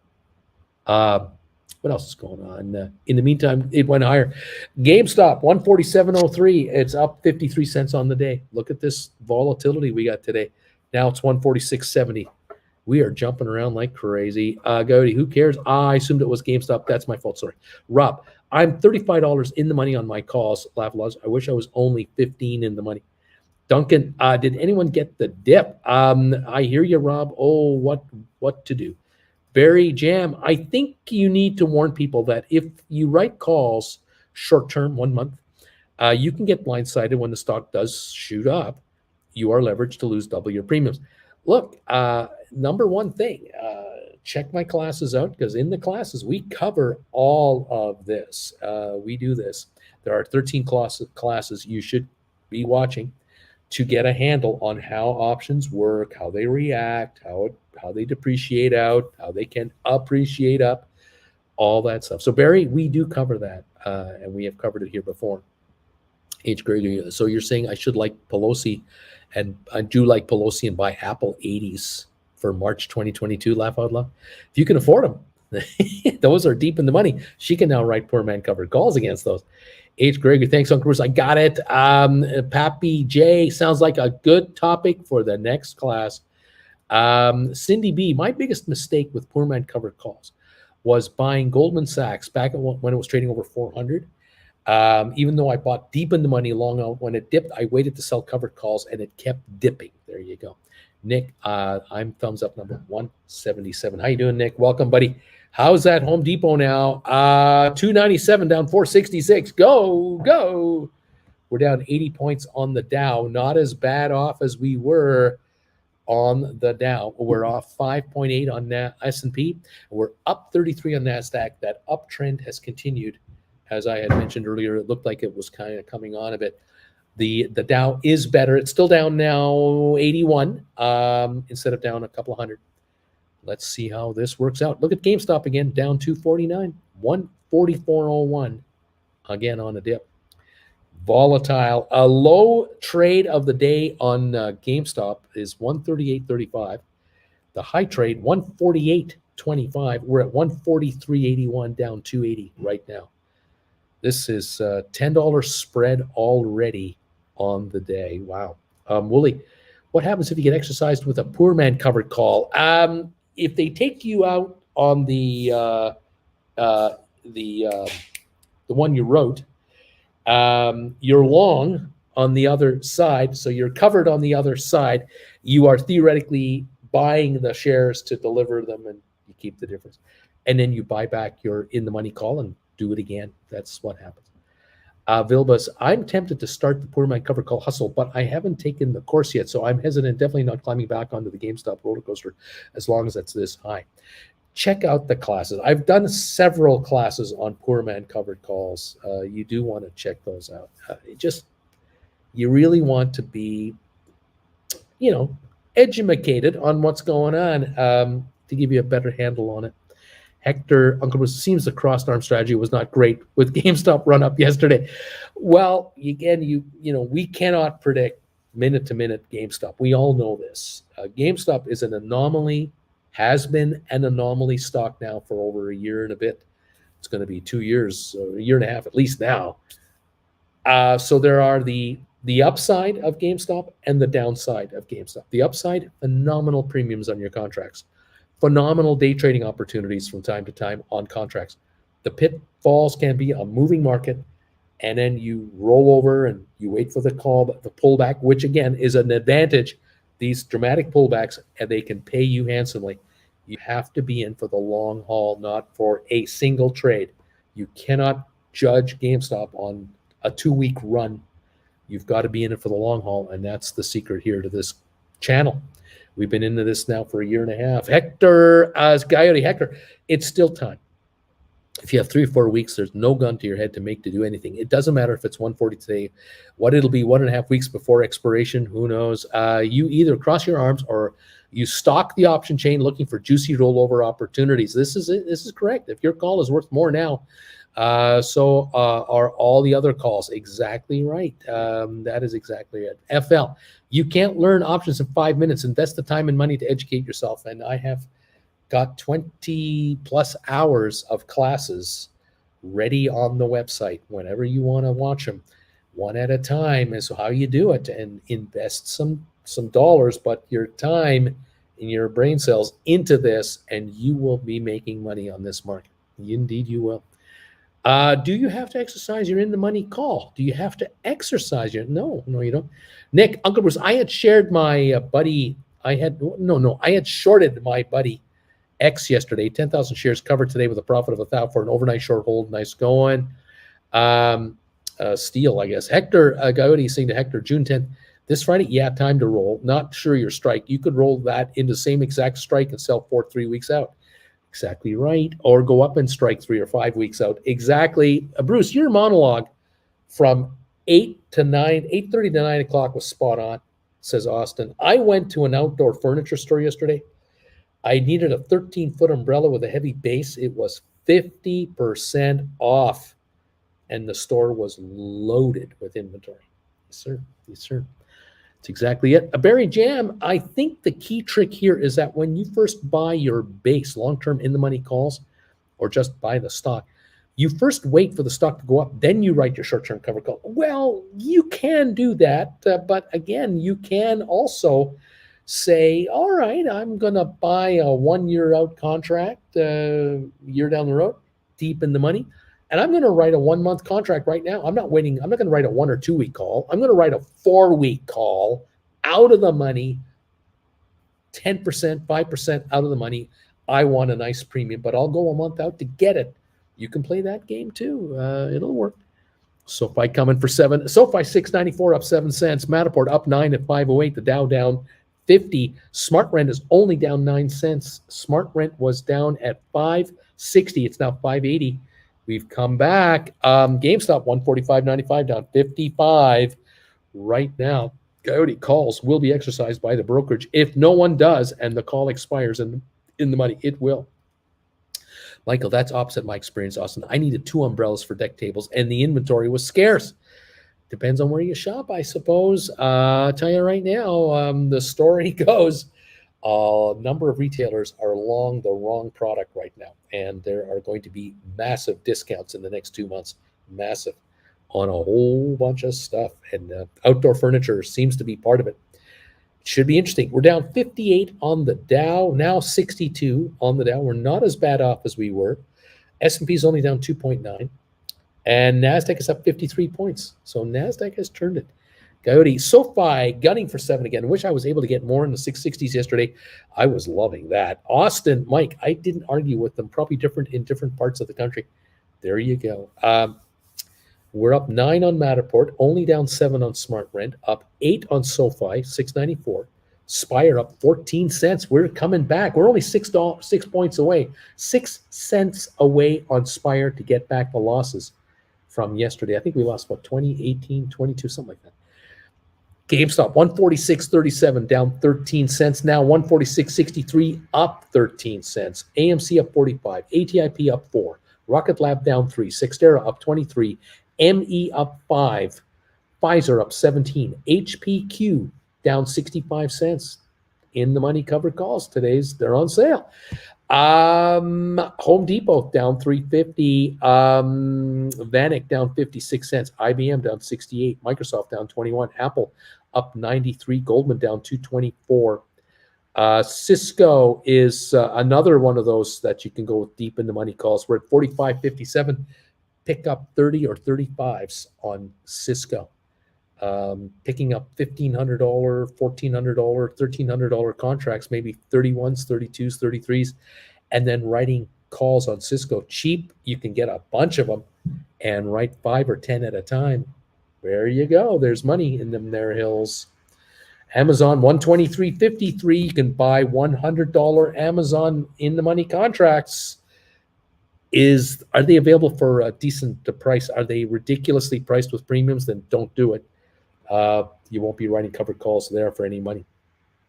Okay. On the other hand, you got paid $120 for your GameStop, $110 plus your premium.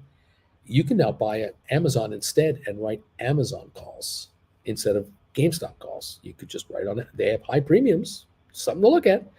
Just saying, watching one versus the other. Tesla up $27 to $743.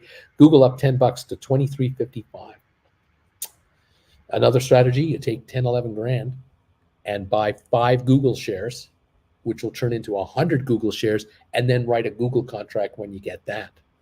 There's that too. Tons of strategies, aren't there? Yes, there are. Bed Bath Beyond up 20 cents. BlackBerry up 2. Where are we? What else we got? What else we got? We're down 59 cents on Royal Caribbean, 56.15. Target up 127 now. JP Morgan down 77. Costco up $1. Walmart down 98. Nvidia is up $2 a share right now. Okay.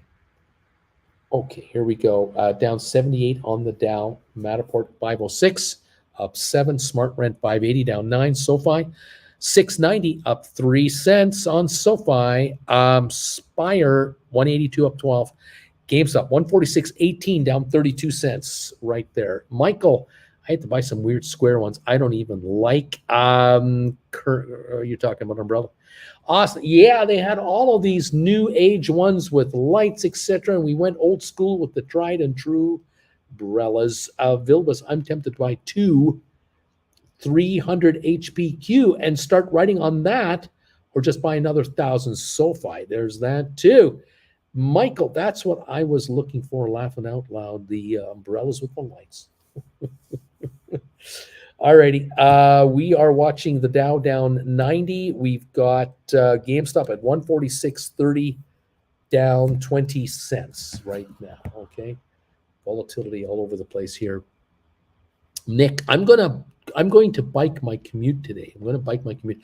I did the math, and I save about $10 a day biking for a commute that's only 20 minutes longer.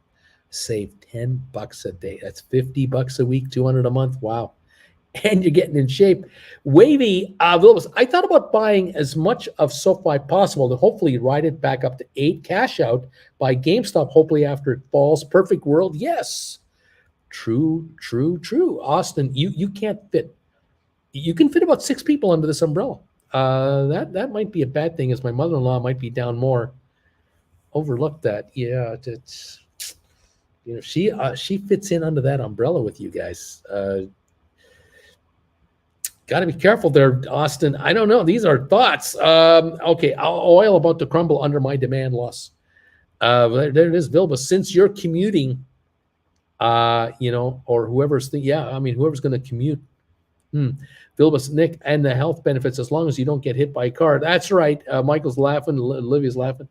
Coyote, it's a hairy situation. Be careful with those umbrellas that can hold 6. That might be a bit too tight, just a little too close. I don't know. I don't know.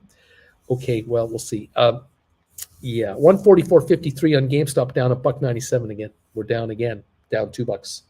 144.53. We're down $2 on GameStop. What's going on? The Dow down 102.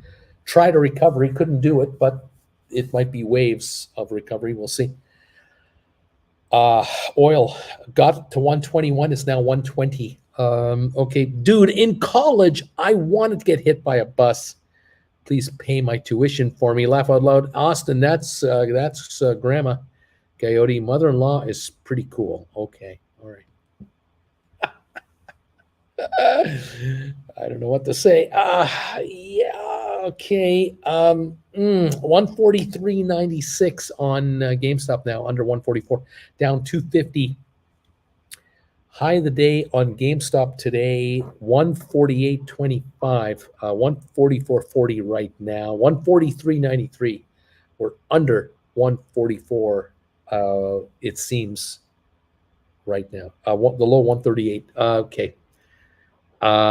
Yeah, let's see. Is this the umbrella channel now? Beach Boy wants to know, what is the world coming to? We're talking about umbrellas on Bruce's Stock Markets in Plain English show. Nick, Vilbus, I discovered that they have been building bike-specific paths here in my city. I'm on paths or back roads for almost the entire trip. I only have to endure the scariest 1/4 mile in the North Bay on my route. Umbrellas and mothers-in-law. Beach Boy's going to something's weird here. Yeah. Something's off. What is it? I don't quite get it. 103 is the drop on the Dow. 144.51 on GameStop, down $2. Okay. Vilbus, that's the best. More cities need interconnected bike paths. I agree. Interconnected bike paths that allow you to commute to work safely. Save $10 a day. What about your parking expenses? You know, that and gas, I don't know, maintenance, wear and tear in your car. Yeah. Could be substantially more than $10 a day. Could be. Okay. The Dow down 100. S&P down 9.4. NASDAQ up 25. Okay.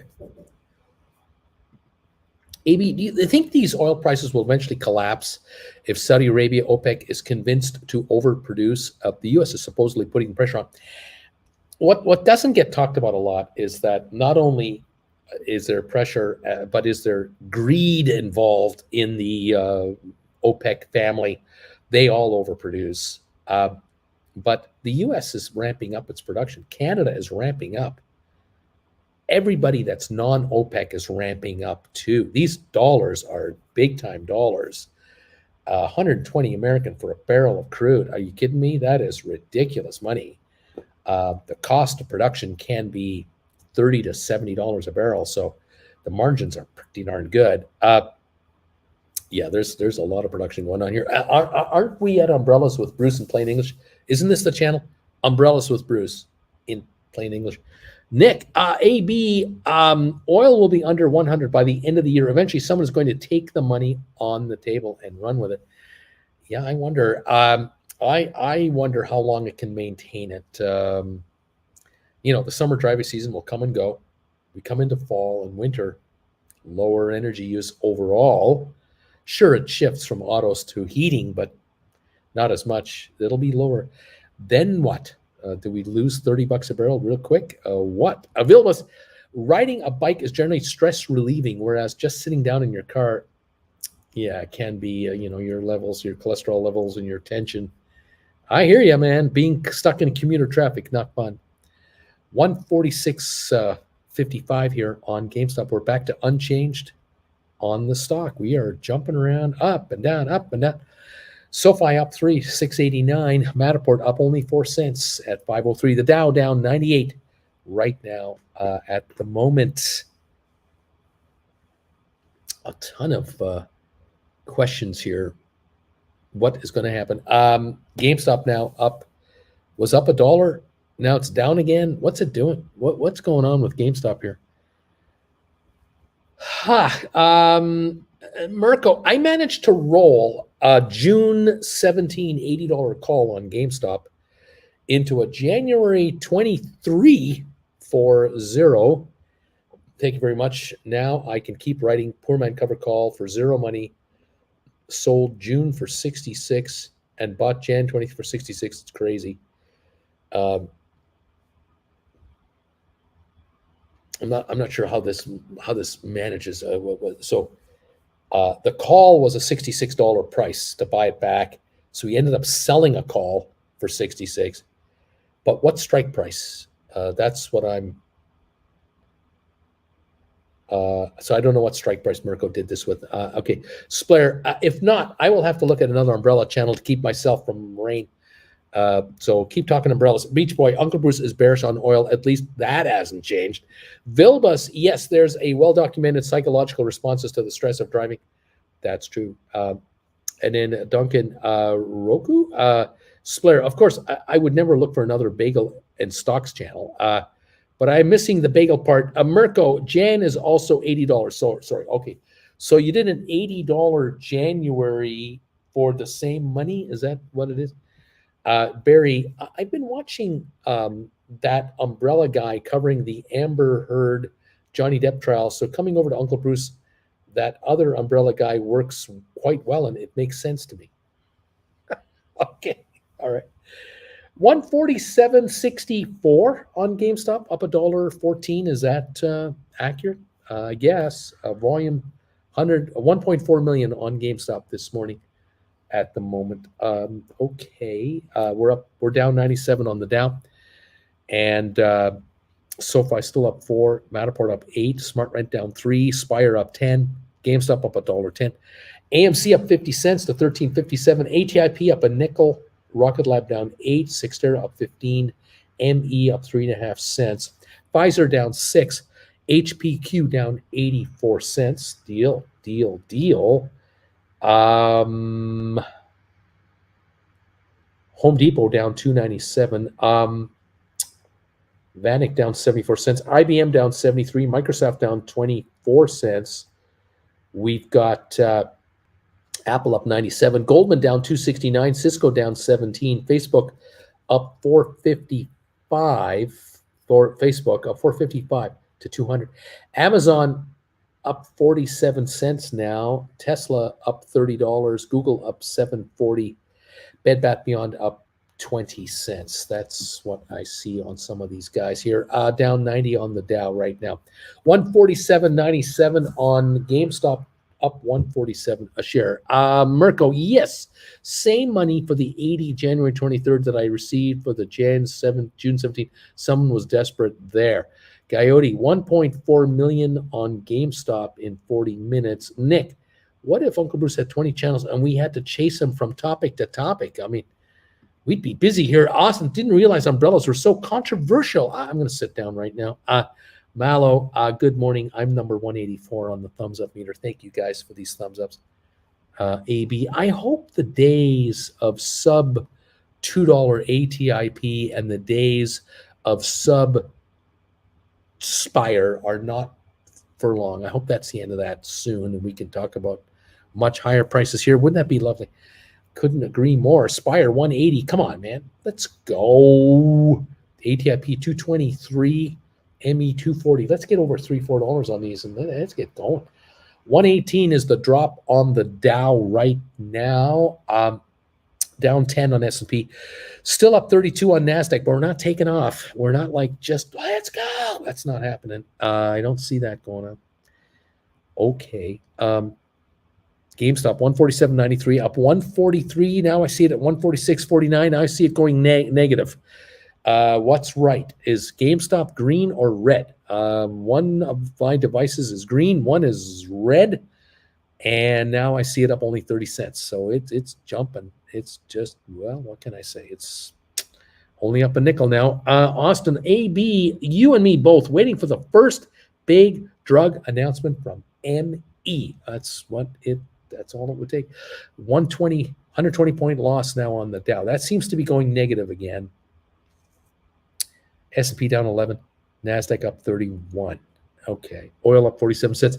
By the way, Uncle Bruce, Beach Boy, wants to know, did you know that there's a financial YouTube channel called Bagel Something? Found out yesterday myself. Is there a guy mimicking me out there? Is there someone impersonating me called Bagel Something? I don't know. This is news to me. I have no idea. Send me a private email with a link to the channel and I'll check it out sometime. We're down 128 on the Dow. GameStop 145.56, 145.17, down $1.30. Negative again on GameStop. What's that? The fourth time, the fifth time, the sixth time today we've gone negative. Gone positive too, but we're down. We're down $1 right now on that GameStop. Yeah, okay. Bagels and Umbrellas, says Michael. There's a channel called Bagels and Umbrellas. Okay. Thank you, I think. Thank you. Thank you, question mark? I don't know. Down 130 points on the Dow. We're going down again. Not fast, though, but we are slipping. Okay. 145.50, down $1 on GameStop. Spire 180, up a dime. SoFi 688, up 2. Come on, SoFi. Smart Rent down 8 at 581. Matterport 504, up a nickel. You can't check it out publicly. He makes his videos private for himself only, says Rob. It's one of those guys, is it? Tiff, the plain bagel. He's also a Canadian who actually has credentials. Nick, it's called it is called Bruce Parody. Some guy mimicking Uncle Bruce. There you go. I'm famous. What can I say? People imitate me and get views. What can I say? Okay. Down $1.20 on GameStop. 145.30. Fed rate hike next week? Question mark from AB. Further bad implications or not necessarily? We've been expecting another half point increase every month the next several months. There should be no surprise. H. Gregory, there is a YouTube channel called Daily Bagel. Some young guy, says H. Gregory. And then Austin, what happened to DQ, says Austin. Beach Boy, yeah, it's the plain bagel. There's a guy called It's the Plain Bagel, apparently. Oh, okay. Oh, look at the Dow, down 184 now. We're dropping more. 144.41, down 209 on GameStop. We're going red here. Down 203 on the Dow now. We're red everywhere. Down 22 on S&P, down 10 on NASDAQ. We lost 40 points on NASDAQ in 15 minutes, maybe in 10 minutes, really. Oil only up 22 cents to 119.66. Oil's under 120. Okay. 143.40 on GameStop, down 311, 310. We're going down on GameStop. 143.40, 143.20, down 330 on GameStop. Okay. Going lower. The low was 138.35. The high 148.25. Just about a $10 spread between low and high, and we're now at 144. So we're down 4 from the high ish, but we're up 6 from the high, the low ish. Okay, Beach Boy. What's this with Canadians and bagels anyway? What's with you Canadians? This is Jew food. What are you doing? Well, we love the delicatessens. We love our delis. We do. Corned beef, pastrami, Canadians, bagels, kugel. Oh, we love kugel. Rugula. Oh, we love it. Yeah, Jen's baked potato pancakes. Oh God, latkes. Blintzes. Oh, we love our Jew food. We love it. I'm just quoting a friend of mine. I have a number of friends of mine who are Jewish, and they call it straight out. Oh, you love the Jew. You guys love the Jew food. Oh God, you guys love that stuff. We do. Spread. Yeah, found it too. He explains in the video why he's not sharing his portfolio. Nick, who eats a plain bagel? I mean, there are so many types. Who would eat a plain? I mean, come on. Sounds really like he would like to watch us all as well. He would like us all to watch. H. Gregory, plain bagel, daily bagel, same difference. We're in the original bagel, man. We are with the original bagel, man. Well, thank you, everybody. I got a bagel for a logo. I mean, come on. We're talking real original. Rob, Jew food. Are you allowed to say that? Yeah, I'm allowed to say that. Actually, didn't think about Hugh food, but now that you mentioned it, Savior, is it kosher to say Jew food? I sold an HPQ. This is Tiff talking here. I sold an HPQ June 17, 38.5 now for 89, since it looks like the market is going down and I do not want to miss on the premium. All right. Okay, Tiff, there you go. HPQ, where are we at right now on that one? It's 38.41 a share, down 95 cents. Okay. If this market's going down, you'll make money. Down 199.97 on the Dow. Splair, yeah, our sesame bagel is experienced. Austin had a quiche from the Trader Joe's this morning. 200 calories, was delicious. Kiwi, but bagels are chewy. I like croissants better. Croissants are nice too. I like a nice toasted sesame bagel, crunchy sesame seed bagel.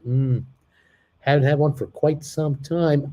Beach Boy, now I need a kosher umbrella. There you go. Matterport is down a penny. Smart Rent down 12. SoFi down 6 cents. Spire's up 8.5 to 178.5. GameStop 145.47 down a buck. AMC is only up 16 cents. It's backing off. Splair, our gold bagel logo needs silver sesame seeds. That would look gorgeous. Munimo, will the real Bruce Farmer please stand up? Where is this guy? He's everywhere and he's not everywhere. ATIP is up 2.5. Rocket Lab down 14. Sixtera up a dime. ME down a penny. Pfizer down 8. HPQ down $1.06. 38.30. Those HPQ contracts there, Tiff, they're working for you. They're probably working for you. Keep an eye on that. Who knows? We're down right now, 192 on the Dow. We got a 17-point drop on S&P. We're up 1 on NASDAQ, trying to hang around that break-even level. Now we're down 7 on NASDAQ. Okay. What can I say? 145.41 on GameStop, down $1.09. 145.41 on GameStop, down $1 at the moment. Okay, Uncle Bruce, Zeta State. I have a 125 GameStop expiring on Friday. Do I roll or just get exercised? Underlying cost 125. So obviously you got your stock at 120. You got the premium on it. If you get exercised, you get both. You're probably better off rolling it over. I would take a look at rolling over either into a 125 2 or 3 weeks down the road for more money, which you should be able to get. So whatever it costs you to buy back your 125, you'll get more for it if you wrote a 125. But can you, in theory, get, whatever you're paying for your 125, can you get that much money if you wrote a 130 or a 135 down the road 3, 4, 5 weeks? Can you move up $5 or $10 on the strike price and get just as much for the contract that you're selling, that you're having to buy back? That's the trick. If you're just looking for more cash, look, you write a 125 for 3, 4, 5, 6 weeks out. Can you write that 125 for $5, $6, $7, $8 more per share in that cash in your account right now? Can you do it? I would do that either or. Hey, Uncle B, Mirko, I just bought another GameStop call 100 till Jan 23. I sold a 150 for July 1 against it. I had to pay $43 altogether. If GameStop is above 150 on July, I make 700. If it's below, I can write poor man covered call till Jan 2023. There you go. There you go. That's, yeah, exactly. John, I miss shopping at Trader Joe's. Great items and prices. Mirko, or did I just miss something? Seems too good to be true. No, that's a good move. Kiwi. In New Zealand, those freestanding Louvre roof systems have taken over from umbrellas. Is that a worldwide thing? I don't know what to make of this. Beach Boy, no one knows how he looks like. Word is he is now homeless in Europe. Then again, don't believe everything you hear about this guy. Austin, John Bickman, you still on vacation? I wish, says John. Back home under the bridge watching stocks. Nick, I can't believe I just bought 100 shares of Amazon for $122.85, then wrote a 125 covered call for $335 for the 24th of June coming up. That's what's that? That's nothing. That's 16 days. Yeah, that's 2 weeks. For 2 weeks, you're getting a 335 for a 125. That's beautiful because you're paying 122.85. If you get taken out, you get exercised, you're going to get paid 128.35 for 16 days on a 122 purchase. Thank you very much. That's called making money. I like this. Austin, John Bickman, back to reality. Tip, the first HPQ I sold was a June 10, 37.50 for 90. Only reason I rolled was because I was scared about getting executed early due to the dividend payout. If I would have waited, I would have made money on that. That's true, Tiff. You would have. That's true. Patience pays. Well, there. That's what we keep talking about.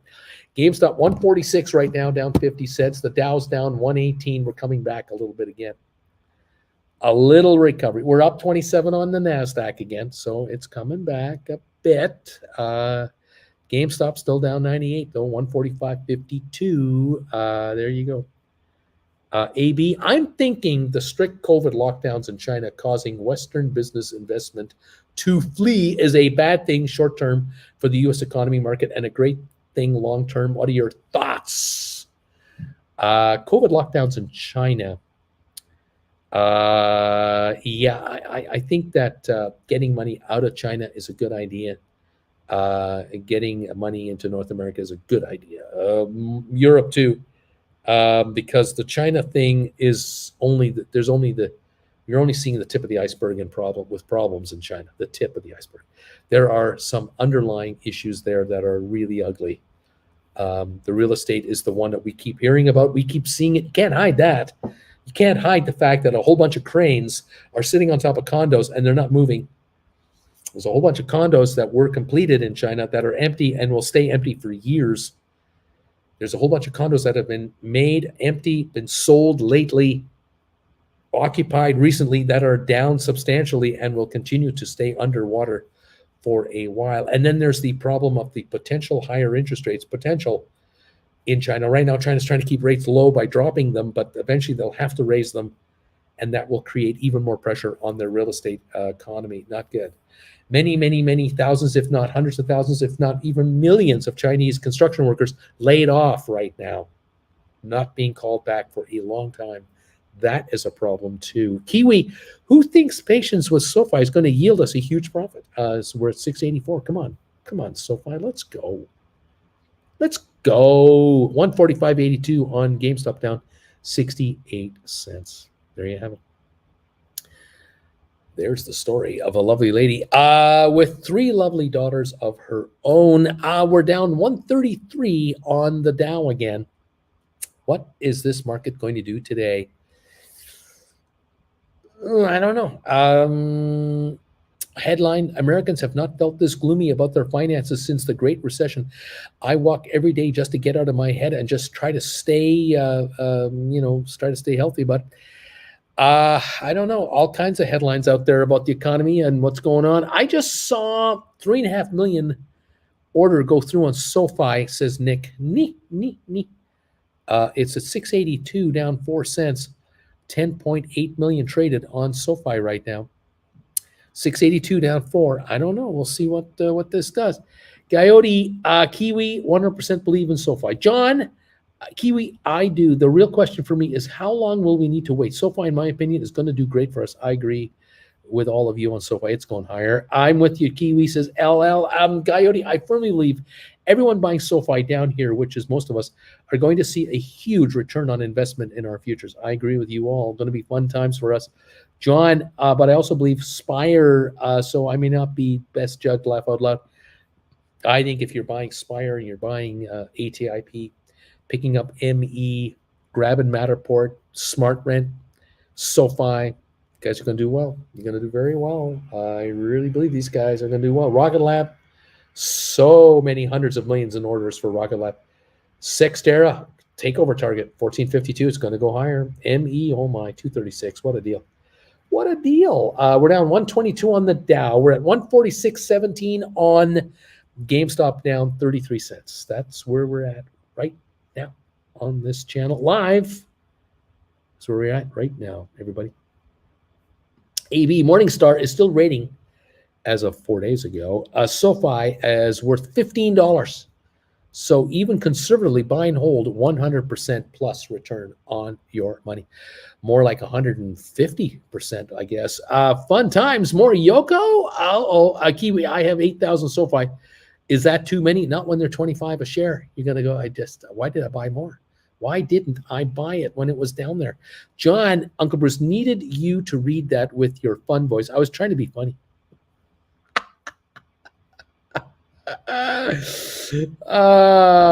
John trying to be funny. Oh my God. I'm not even sure what comedy he's talking about. I'm having fun here. Down 119 on June the 8th on the Dow. We're down to 119 right now. What can I say? Folks, I'm going to shut this show down and say thank you for joining me today for the first little bit of trading here.